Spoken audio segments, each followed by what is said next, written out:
বৃহত্তর একটি জনগোষ্ঠীর মর্যাদা উপেক্ষা করলে সমাজ কখনো টেকসই হতে পারে না, এ কথা বলেছেন জামায়াতের আমির ডাক্তার শফিকুর রহমান। আরও বলেন, শ্রমিকের অধিকার আর ন্যায্যতা ও মর্যাদা যতদিন প্রতিষ্ঠিত না হবে ততদিন লড়াই চলবে।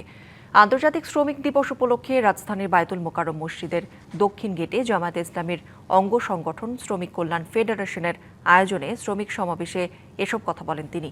বেলা ৩টা থেকে শুরু হয় এই সমাবেশ। এ সময় বক্তারা শ্রমিকদের অধিকার প্রতিষ্ঠার দাবি জানানোর পাশাপাশি কর্মস্থলে নিরাপদ পরিবেশ তৈরির আহ্বান জানান। শ্রমিক অঙ্গনের ন্যায্যতা এবং মর্যাদা যতদিন প্রতিষ্ঠিত না হবে ততদিন আমাদের লড়াই অব্যাহত থাকবে ইনশাআল্লাহ।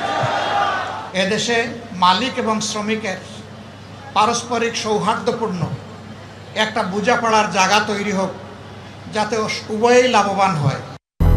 200-র বেশি সার্ভিস ও ফিচারে লেনদেনের সব বিকাশ অ্যাপে সম্ভব।